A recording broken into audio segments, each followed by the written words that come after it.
வணக்கம், காஞ்சிகேசன் பேசுகிறேன். எப்படி இருக்கீங்க? இன்றைக்கெல்லாம் லீவில் தான் இருப்பீங்க. Okay, enjoy. வழக்கமாக கேலண்டரில் 16 தான் போட்டிருந்தாங்க, மிலாடி நபி அப்படின்னு. ஆனால் அது கவர்மெண்ட் 17 மாற்றிட்டாங்க. ஸோ நேற்று ஒரு நாள் ஆஃபீஸ் போய் வந்தவங்க இன்றைக்கி லீவ் எடுத்துன்னு இருப்பாங்க. ஓகே, இன்னொன்று இன்றைக்கி புரட்டாசி 1. ஸோ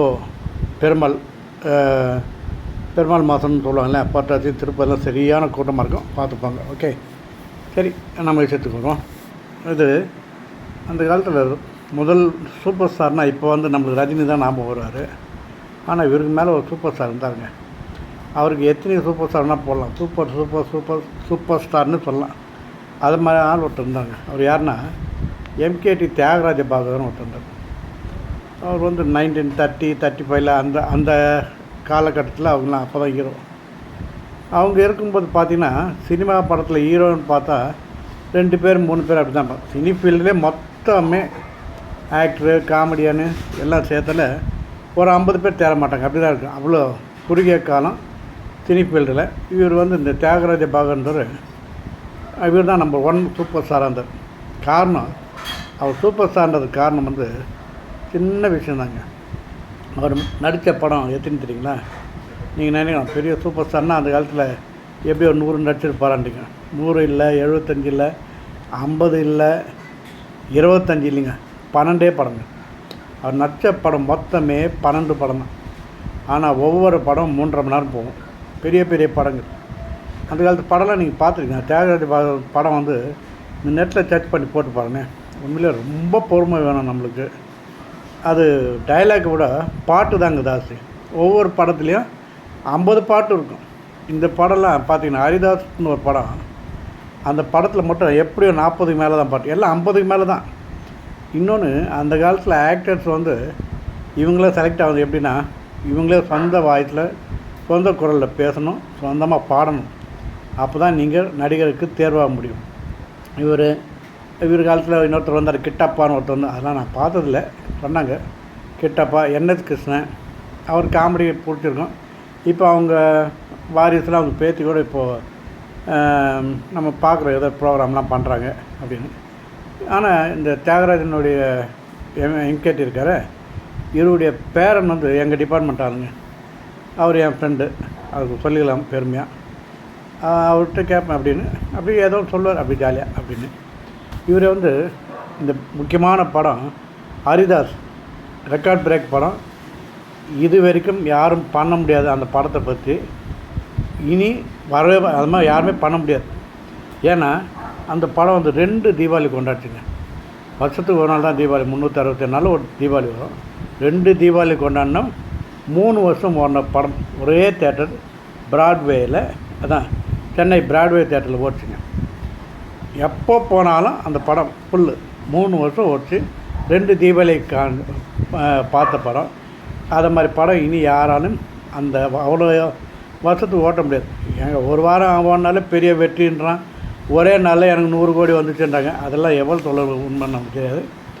இது மாதிரி இன்னொன்று ஹரிதாஸ் படம், நான் அவர் படம் பார்த்துருக்கேன். அப்போ எங்கள் அப்பா என்னை கூப்பிட்டு போவார், என்னையும் எங்கள் அண்ணனும். நாங்களும் குட்டி பசங்களாக இருப்போம். இவர் ஆஃபீஸில், அதான் ஈபியில் இருக்கார் இல்லையா, அவர் டியூட்டி முடிச்சுட்டு வருவார். ஆஃபீஸ் முடிச்சுட்டு வருவார் 5:30க்கெலாம். வந்துட்டு எங்களுக்கு உடனே கூட்டின்னு 2 பேர் தூக்கின்னு அந்த அப்போது மவுண்ட் ரோடில் வெல்லிங்டன் தேட்டர் இருக்குது, அங்கே போனால் திருநீலகண்டன் படம் பார்த்துங்க. அடடடடா, அந்த சோதனை எனக்கு வரவே ஒரு சரியான படம். ஆனால் அந்த வயதில் எனக்கு பிடிக்கல. அதாவது ஏகப்பட்ட பாட்டுங்க. ஆனால் அந்த கதை நல்லாயிருக்கும். அதாவது அந்த கையில் திருவோடு வச்சுன்னு அது மாதிரி கதை, அது பிச்சை எடுக்கிற மாதிரி, அப்புறம் அந்த திருவோடு கிடைக்கும், அது அந்த மாதிரி ஒரு கதை. அந்த படம் அவ்வளோ பொறுமையாக பார்க்கறதுக்கு காரணம், எங்களுக்கு 2 பொட்டலம் வாங்கி கொடுத்தாரு. ஒன்று காராசு, ஒன்று காரா பூந்தின்னு நினைக்கிறேன். ஏன்னா ஒன்றா சாப்பிடுங்கன்னாரு. அது சாப்பிடும்போது படம் முடிஞ்சிடும். அதை மாதிரி அது மாதிரி படம் அது. அவரை பற்றி கொஞ்சம் சொல்கிறேன் பாருங்கள். அவர் வெள்ளி கூஜால் தான் தண்ணி குடிப்பாங்க. ஏன்னா அப்போது சூப்பராச்சே, சூப்பர் ஸ்டார் தானே. வெள்ளி கூஜா. அவர் சாப்பிட்ற பிளேட் வெள்ளி பிளேட்டில் தங்க முலாம் போட்டிருக்கும் அப்படின்னு. இது எப்படி எனக்கு தெரியுன்னா, இப்போ ஒருத்தர் பேட்டி கொடுத்தாருங்க. யாருன்னா ஹெச்வி ஆண்டியாக இருக்கு இல்லையா, நம்ம மருத்துவ, அதாவது சுகாதார மந்திரியாக இருந்தார். அவருடைய அண்ணன் ஒருத்தர் இருக்கார், அவருக்கு பேட்டி கொடுத்தாரு. அதை வச்சு நான் சொல்கிறேன். அதே மாதிரி தங்கம் முலாம் போட்டு வெள்ளி பிளேட் தான் சாப்பிடுவாங்க. பன்னீரில் தான் குளிப்பார். அது நான் சில இதிலே பார்த்துருக்கேன், ரிசோர்ட்ஸில் படிச்சிருக்கேன். பன்னீரில் தான் குளிப்பாராம். வெளியே ரொம்ப சும்மா கம்ம அந்த ஜவ்வாதெலாம் போட்டுப்பான். ஜவ்வாது அப்புறம் இந்த வேறு ஏதோ ஒரு சென்டெலாம் இருக்குது, அதெல்லாம் போட்டு தான் வெளியே வராங்க. நல்லா சில்க் ஜிப்பா அதெல்லாம் அப்போல்லாம் காட்டன் இல்லை சில்க் ஜிப்பா தான் போடணும். இவர் வரும்போது ஒரு கார் இவருக்குன்னு, அது மாதிரி கார் அப்போத்தி ஃபேமஸ்ஸு. இவர் வரும்போதே அந்த ரோட்டில் 2 சைடும் ஜனங்க இருப்பாங்க, அப்படி வரவேற்பாங்க. அது மாதிரி இவர் நல்லா இருந்தார். இவர் அது ஏதோ அந்த சினி ஃபீல்டுனா ஏதோ ஒரு கெலாட் ஆகிடுச்சு. இவர் கொஞ்சம் கெட்ட இதெல்லாம் இருக்கா போகுது. அந்த சினி இவர் தானே மெயின். அதனால் இவருக்கு ஏதோ சம் ப்ராப்ளம் மாட்டிக்கினார். அப்போ இவருடைய அதாவது அந்த காலத்து கிசுன்னு சொல்லலாம் வச்சுக்கோங்க. கரெக்ட். அந்த கிசு ஒரு பத்திரிகைக்காரர் எழுதினார். அவர் பேர் ஜெயகாந்தன். லக்ஷ்மிகாந்தன்றவர் இவரை பற்றி கித்து எழுதி அது மக்களுக்கெல்லாம் ஓவராக தெரிஞ்சு போயிட்டு அந்த வெறியில் இவர் லக்ஷ்மிகாந்தன் மேலே ஒரு கோபமாக இருந்தாங்க. அதன்படி இவர் என்எஸ் கிருஷ்ணன், அப்புறம் இந்த மலைக்கல்லன் ப்ரொடியூசர் ஒருத்தர் இருக்கார். மலைக்கல்லன் ப்ரொடியூசரு, அவர் பேர் சொன்னாங்க, மறந்துட்டேன். இவங்க 3 பேரும் சேர்ந்து அவர்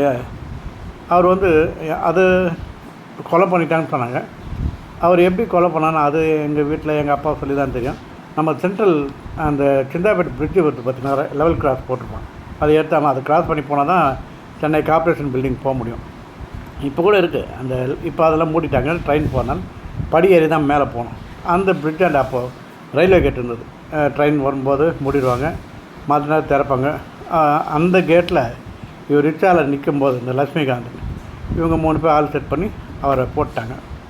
போட்டவுடனே தெரிஞ்சு போய் உடனே இவங்க 3 பேரை அரெஸ்ட் பண்ணி ஆயுள் தண்டனை கொடுத்துட்டாங்க. ஏன்னா அப்போத்தி கவர்மெண்ட் இங்கிலீஷ்காரன் கவர்மெண்ட், அதாவது நம்ம சுதந்திரம் அடையலை.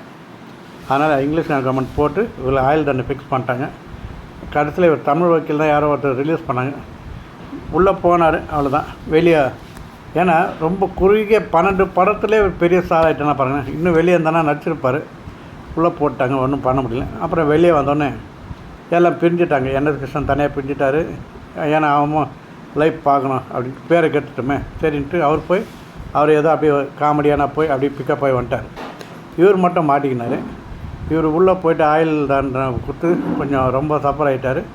கூட இவர் அந்த ஜெயிலில் போட்டு அந்த மன வருத்தம் எப்போ நல்லா வாழ்ந்தவங்க கெட்டாலே அது ஆட்டோமேட்டிக்காக வரும். நான் நிறைய வாட்டி சொல்லுவேன், நான் வாழ்ந்துக்கு இடக்கூடாது அப்படின்னு. இவர் அது மாதிரி தான் ஆயிடுச்சு. நல்லா ஜாலியாக இருந்தவரை, வசதியாக இருந்தவரை பிடிச்சி ஒரு சின்ன கூண்டில் போட்டால் எப்படி இருக்கும்? அதுவும் அந்த இங்கிலீஷ்காரங்காலத்து எதுனா எப்படி இருக்கும்? ஜெயில் எந்த வித வசதியும் கொடுக்க மாட்டாங்க. மிஞ்சி போனால் டேபிள் ஃபேன் கொடுத்துருப்பாங்க. ஏன்னா அந்த காலத்தில் அதானே ஏசி. அது மாதிரி வெளியே வந்தால் அவரால் ஒன்றும் பண்ண முடியல. நோய்வாய்ப்பட்டார், உடம்பு சரியில்லாமல் போயிட்டார். கண்ணும் பிளைண்ட் ஆகிட்டார். அதாவது கண்ணு சரியாக தெரியாமல் போயிடுச்சு. எதிர்க்கிறவங்க யாருன்னு தெரியாது. அது மாதிரி சரின்னு அவரும் கஷ்டப்பட்டு ஒரு படம் நடித்தாருங்க. சிவகாமின்னு ஒரு படம் நடித்தாராம். அந்த படம் அதான் அது 12வது படம்னு நினைக்கிறேன். ஐ திங்க் அந்த படம் செம்ம ஃப்ளாப் ஆகிடுச்சு. அவ்வளோதான். அப்புறம் இவர் அவ்வளோ வசதி வாய்ப்போடு வாழ்ந்தவர் ஒரு பிச்சைக்காரன் மாதிரி ஆகிட்டு யாருமே இவர் கண்டுக்கலை.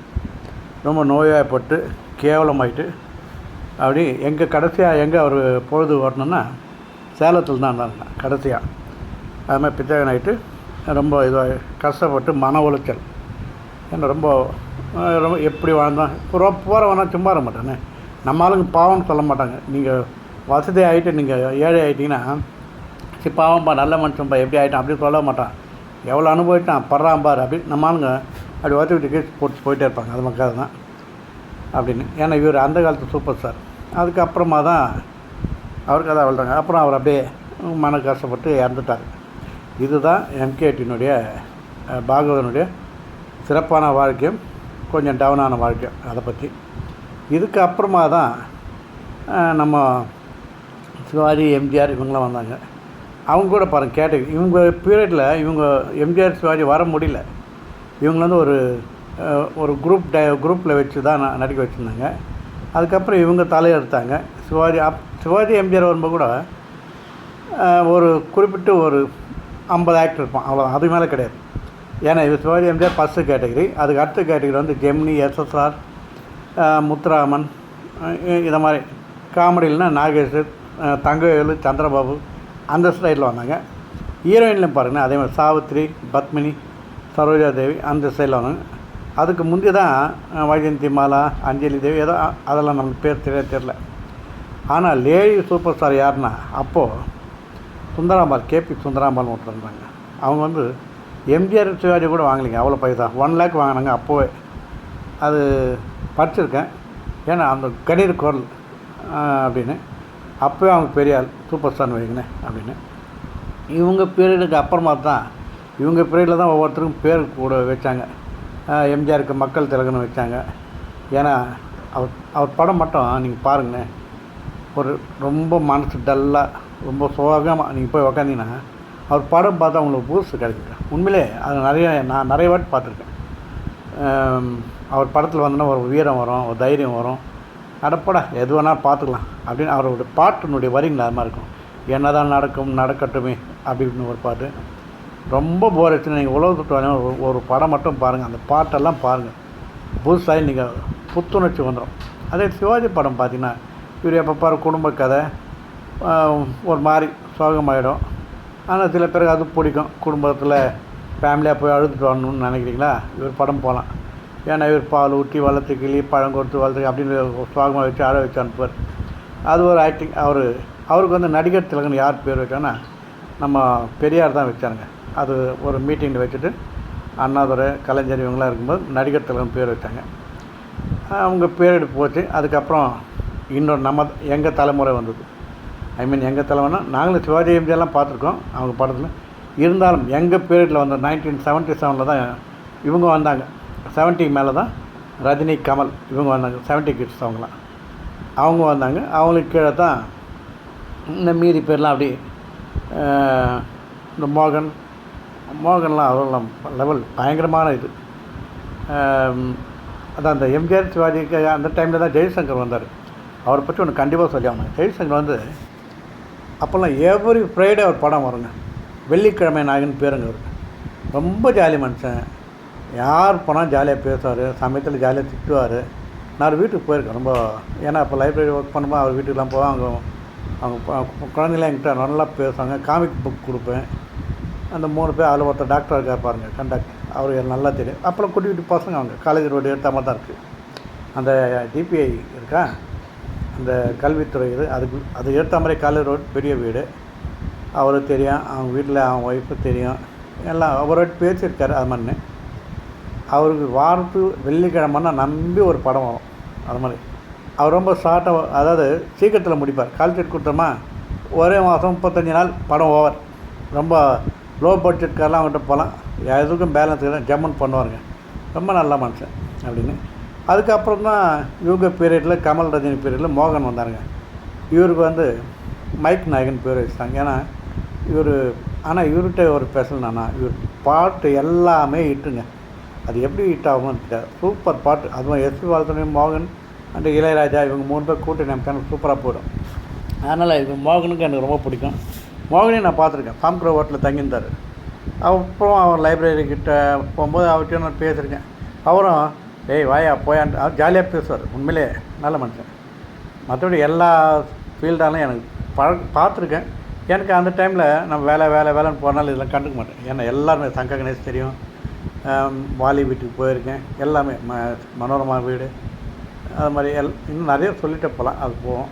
தமிழான வீடு எல்லாம் தெரியும். ஏன்னா டி நகர் ஃபுல்லாக எனக்கு தெரியும் அப்படின்னு. அவங்க பீரியட் போனப்போ தான் அதான் நம்ம ரஜினி, கமல் வந்தாங்க. ஆனால் எம்ஜிஆர் சிவாஜி பீரியடில் நாங்கள் குட்டி பசங்க. அப்போது எங்கள் வீட்டு வாசலே எம்ஜிஆருக்கு ஒரு ரசிகர் மன்ற தலைவர் எங்கள் வீட்டில் தான் இருந்தார். அவருடைய அண்ணன் வந்து சிவாஜி ரசிகர் மன்ற தலைவர். 2 பேருக்கு ஒரே டைமில் படம் வரும். வந்துச்சுன்னா உடனே சமையல்காரை கூட்டாந்து இவர் இங்கே இந்த பெரிய வாசல் எங்களுக்கு ஒரு 11 கொடுத்தோம். இங்கே வந்து இவர் லட்டு பிடிப்பாருங்க சமையல்காரை வச்சு.